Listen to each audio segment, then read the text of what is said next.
আসসালামু আলাইকুম। কিয়ারাফে একটা নতুন ভিডিও স্বাগত। আপনারা দেখছেন পাঙাশ মাছের পুকুর দেখালাম, এবার দেখাচ্ছি তেলাপিয়া মাছের পুকুর। আমরা আসলে প্রতিনিয়ত বিভিন্ন পুকুরে যাই, দেখা হয়। আজকে তেলাপিয়া মাছটা নতুন মাছ, আপনার এবছরের নতুন মাছ। অলরেডি 4-5টা কেজি চলে এসেছে, খাদ্য দেওয়া হচ্ছে। এই মাছগুলো আপনার সম্ভবত 15 থেকে 20 দিনের মতো বিক্রি করা হবে। 3টে বা 2টা লাইনে নিয়ে এসে বিক্রি করে দেওয়া হবে। এতে আমাদের কিয়ারএফের গ্রোথ ভেট ভিটামিনটা চলছে, আয়োমেট পাউডারটা চলছে, এবং আনুষঙ্গিক আরও যেগুলো দরকার লিভার টনিক গাট কেয়ার বা দিতে হয় সেগুলো আমরা দিচ্ছি। আপনাদেরকে আরেকটা জিনিস বলি, আপনার মাছ যখন বড়ো হয়ে যাবে তখন আপনারা অবশ্যই তাদের লিভার টনিকটা করবেন, সে যে কোম্পানি হোক না কেন করবেন। এবং মাছের হালকা একটু ভিটামিন, মিনারেলস, ক্যালসিয়াম, ম্যাগনেসিয়াম, এগুলো আরও যেগুলো উপাদান দিয়ে তৈরি আছে, ভিটামিন বলেন বা বিভিন্ন কোম্পানি বিভিন্ন নামে দিয়ে দেয়, এগুলো দিবেন। দিলে মাছের গ্রোথটা থেমে যাবে না, মাছের গ্রোথটা মাছ টেনে আসবে দ্রুত। তা নাহলে হয় কি, এই যে 8টা-10টা লাইনে চলে আসার পরে মাছটা তেমন আর বাড়তে চায় না, যার কারণে এই সমস্যাটা হয়। দেখেন মাছগুলো আপনাদেরকে কাছ থেকে দেখাই।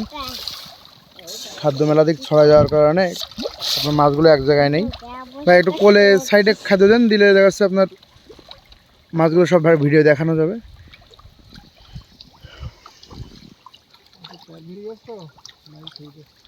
এখানে মাছ আছে 3000 মতন, 3000 না 2000 ভাই, 3000 মাছ দেওয়া আছে, এবং সাদা মাছ পর্যাপ্ত দেওয়া আছে। আপনাদের আরেকটা বিষয়, পুকুরটা ভালো করে দেখাই। তেলাপিয়ার পুকুর, অথচ ভাই দেখেন কী পরিমাণে খরচ করছে।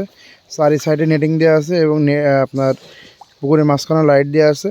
এই নেটিংয়ের ব্যবস্থাটা করলে আপনার মাছের জন্য বিরাট উপকার। যেমন ধোড়া সাপ আছে, অন্যান্য যেসব প্রাণীগুলো আপনার পুকুরে লেবে খায়, বড়ো মাছগুলোকে আপনার যে শিয়াল রাত্রে এসে ধরে, যে বড় বড় গ্লাস কাপ আছে, কাতলা আছে, অন্যান্য মাছগুলো আপনারা দেখতে পাচ্ছেন।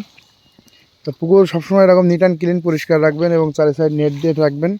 পাশে একটা চারার পুকুর আছে, দেখেন এটার কিন্তু ওপরেও সম্পূর্ণ নেট দেওয়া, চারি সাইডে তো নেট দেয় এবং ওপরেও নেট দেয়। এই বিষয়টা আপনারা খেয়াল রাখবেন। এই চারার পুকুর থেকে চালাই করার পরেই কিন্তু মাছটা আমাদের বড় পুকুরগুলোতে দেওয়া হয়।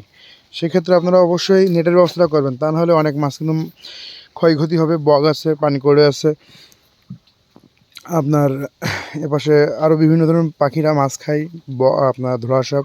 এই কারণে নেটের ব্যবস্থাটা অবশ্যই আপনারা করবেন। দেখতে পাচ্ছেন মাছের খাওয়ার দেওয়া শেষ, ভাই উঠে আসছে। মাছ দেখেন কি পরিমাণে খাদ্য খাচ্ছে। এখনও বেশ কিছু মাছ খাচ্ছে, অল্প কিছু ভেসে আছে সেই খাদ্যগুলো।